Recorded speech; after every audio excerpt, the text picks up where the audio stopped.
नमस्ते, welcome to my YouTube channel nursing fairy. So आज मैं लेकर आई हूँ आपके लिए बहुत ही interesting topic, what are the best ways to study MSN. आपको पता होगा मेडिकल सर्जिकल नर्सिंग बहुत ही इंपॉर्टेंट सब्जेक्ट है as a prospective of university exams and also as a prospective of competitive exams. For example JIPMER, NORCET, ये सब इन exams में, कॉम्पिटिटिव एग्जाम्स में भी आगे एमएसएन का बहुत ही वेटेज रहता है। सो हम डिस्कस करेंगे वन बाय वन एमएसएन के बारे में, आप इसको कैसे बेस्ट वे में लर्न कर सकते हैं, स्टडी कर सकते हैं। एमएसएन बेसिकली इसके दो पार्ट होते हैं, जो कि एक एडल्ट हेल्थ नर्सिंग फर्स्ट जो इसकी वॉल्यूम है वो आती है आपकी थर्ड सेमेस्टर में, एंड एडल्ट हेल्थ नर्सिंग इसका सेकंड पार्ट है, वो आता है आपका फोर्थ सेमेस्टर में। सो बेसिकली देखा जाए तो एमएसएन एक practical based and theoretical based subject है। तो आप इसमें क्या कर सकते हैं, सबसे पहले आपको पता है MSN includes all the disorders and disease related to the every system of our body. For example respiratory system, GIT, cardiovascular system, ये सारे सिस्टम्स के डिसऑर्डर्स के बारे में हम इस सब्जेक्ट्स में डिस्कस करते हैं। सो वन बाय वन हम देखेंगे। फर्स्ट ऑफ ऑल आपको स्पेसिफिक एक सिस्टम चूज करना है। फॉर एग्जाम्पल अगर आपने रेस्पिरेटरी सिस्टम चूज कर लिया है तो ध्यान रहे आपको सबसे पहले उसकी टर्मिनोलॉजी आनी चाहिए। आप basically according to the syllabus, आपका जो भी सिलेबस है आईएनसी सिलेबस, उसके अकॉर्डिंग आप देखिए कि रेस्पिरेटरी सिस्टम के अंदर कौन कौन से डिसऑर्डर्स हैं जो हमारे सिलेबस के अंदर इंक्लूड है। फिर उसके बाद उन जितने भी डिसऑर्डर्स आपके सिलेबस में इंक्लूड हैं उनको एक पेज पे लिखें। देन उसके बाद आप उनकी सबकी आपको आप कहीं से भी आप एडजस्ट कर सकते हैं। You can also extract from your book जो आपने रेफर कर रखी है, या फिर आप कोई ऑनलाइन एप्स वगैरह से भी कर सकते हैं, या फिर कोई साइट्स हैं जैसे नर्सिंग साइट्स है, वहाँ से भी ले सकते हैं। आप फिर उन पर्टिकुलर टर्मिनोलॉजी जो आपने लिखी है, जो डिसऑर्डर्स लिखे हैं, उनकी डेफिनेशंस आप एक पेज में लिखेंगे। आप ऐसा करते हैं तो आपके पास एक शॉर्ट ब्रीफ रहेगा कि हाँ इस पर्टिकुलर यूनिट के अंदर, इस पर्टिकुलर सिस्टम के अंदर ये सारी डिजीज हैं जो मुझे कवर करनी। ध्यान रहे जो भी आपने जितने भी डिसऑर्डर्स आपने डिजीजेज नोटबुक में लिखी हैं वो सारी आपकी टिप्स पे होनी चाहिए। मतलब सिर्फ इतना कि ये पर्टिकुलर डिजीज है और इस पर्टिकुलर डिजीज का क्या मतलब है, क्या होती है, बस सिर्फ इतना।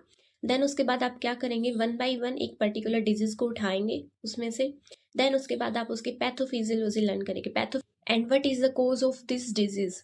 फॉर एग्जाम्पल रेस्पिरेटरी सिस्टम में आपने लिया है अस्थमा, ले सकते हैं बल्कि ये डिजीज क्यों हो रही है, इसका कोज क्या है, and what is the process of causing this disease, ये आप उसके अंदर पढ़ेंगे। तो आपको उसके बाद पर्टिकुलर डिजीज की पैथोफिजियोलॉजी पढ़नी है। ध्यान रहे पैथोफिजियोलॉजी को लर्न करने का मोस्ट इजी वे है कि आप उसको फ्लो चार्ट में लर्न करिए। फॉर एग्जाम्पल आप कोई भी डिजीज लेते हैं तो उसमें सबसे पहले लाइन आनी चाहिए due to any etiological factor. Etiological factor means वो कोजिंग फैक्टर जो उस डिजीज को कोज कर रहे हैं।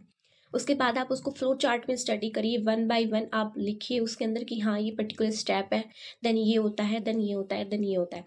तो आप ऐसे करके पर्टिकुलर जितने भी उस सिस्टम के अंदर डिजीज है उन डिजीज की पैथोफिजियोलॉजी को कवर कर लीजिए।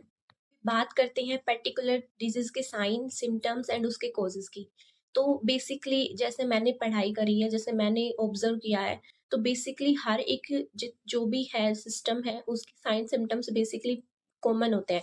तो आप ऐसा कर सकते हैं कि एक सिस्टम को जब आप पढ़ रहे हैं तो उसके अकॉर्डिंग उसके जो भी कॉजेज हैं, उसके साइन सिम्टम्स हैं, तो वो एक साथ आप लर्न कर सकते हैं।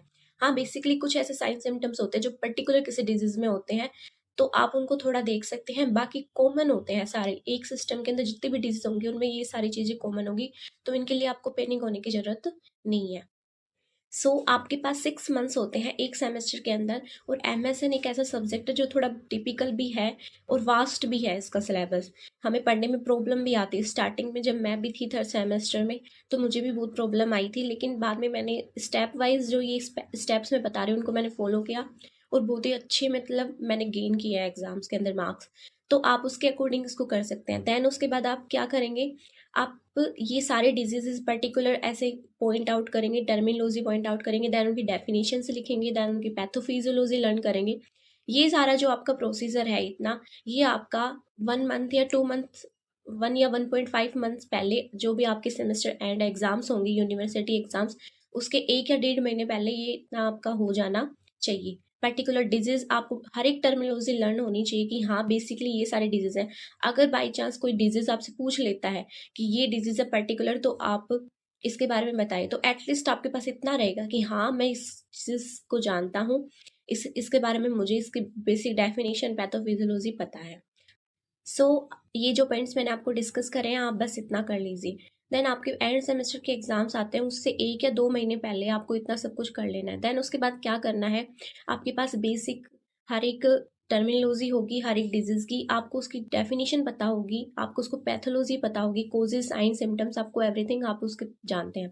देन उसके बाद आपको लास्ट टाइम में फोकस करना है एनसीपी पे। एनसीपी होता है नर्सिंग केयर प्लान। देन आपको इसके ऊपर वो करना है, क्योंकि ये भी जो क्वेश्चन आता है 10 या 15 मार्क्स का, उसमें मोस्टली 4 या 5 मार्क्स की एनसीपी होती है। तो एनसीपी बहुत ही मेन है। एनसीपी की प्रैक्टिस करनी है आपको, मिनिमम 3 या 4 या फिर 5 आपको एनसीपीज एक बार बना के देखनी है। एनसीपी में बेसिकली क्या होता है, एक प्रोसेस होता है जिसमें हम असेसमेंट लिखते हैं, डिजीज का डायग्नोसिस लिखते हैं, फिर उसके बाद उसका गोल लिखते हैं, इम्प्लीमेंटेशन, एंड देन लास्ट में उसका इवेल्युएशन। कि आपको प्रैक्टिस करनी है कि अगर बाई चांस कोई क्वेश्चन आ जाता है तो मुझे उसकी एनसीपी आनी ही चाहिए। तो आपको लास्ट टाइम में एनसीपी पे फोकस करना है। सो हेयर आपको जिन पॉइंट्स पे ध्यान देना है वो है कि एमएसएन एक वास्ट सब्जेक्ट है, इसका सिलेबस भी बहुत वास्ट है, तो आपको इसको फोकस्ड करके पढ़ना है। सेकंड, आपको पर्टिकुलर एक डिजीज जो मैंने बताया, आपको स्टेप्स, पैथोफिज, उसकी डिजीज डेफिनेशन पढ़नी है, पैथोफिजियोलॉजी पढ़नी है। ये सारा प्रोसीजर आपको एक डिजीज को मिनिमम आपको 2 या 3 डेज देने हैं। जब आप स्टार्टिंग से पढ़ने लग जाते हैं, जैसे आप सेमेस्टर में बिगिन करते हैं, तो उस टाइम पे आपको पर्टिकुलर एक डिजीज को 2 या 3 दिन में खत्म कर देना है। मतलब आपका गोल होना चाहिए कि एक डिजीज मेरी 2 या 3 डेज में कंप्लीट हो जाएगी। उसके बाद ध्यान रहे, जब आपकी हॉस्पिटल ड्यूटीज लगती हैं, तो मेडिकल वार्ड में, सर्जिकल वार्ड में, आईसीयूज में बहुत सारे पेशेंट्स होते हैं जिनको कोज होती है। तो आप उनकी बेसिकली जो उनका हेल्थ स्टेटस चार्ट्स वगैरह होते हैं, जो उनकी फाइल होती है, उसको आप देख सकते हैं, उसको ऑब्जर्व कर सकते हैं अपने ड्यूटी के टाइम पे। इससे आपको क्या रहेगा, जब हम प्रैक्टिकली किसी चीज़ को अच्छे से ऑब्जर्व करते हैं तो वो हमारे माइंड में अच्छे से सेट हो पाती है। फॉर एग्जाम्पल, जैसे आपने देखा होगा नॉर्मल मेडिकल वार्ड में, सर्जिकल वार्ड में बहुत सारे पेशेंट्स, मेडिकल वार्ड में बहुत सारे पेशेंट्स होते हैं जिनको डेंगू हो रहा है, जिनको मलेरिया हो रखा है, ऐसी बहुत सारी डिजीज है। अगर हम उनको ऑब्जर्व करेंगे प्रैक्टिकली नॉलेज बेसिस पे, तो वो हमारे दिमाग पे ज़्यादा स्टिक रहती हैं, हमें लंबे टाइम तक याद रहती हैं। तो ध्यान रहे, जब आपकी हॉस्पिटल ड्यूटीज लगे तो आप ये कर सकते हैं। So MSN is also a practical knowledge based subject, and if you observe the things according to your hospital duty, I assure you, you will never forget your self observed things. Thank you and have a nice day. Keep, do like, share and subscribe my channel.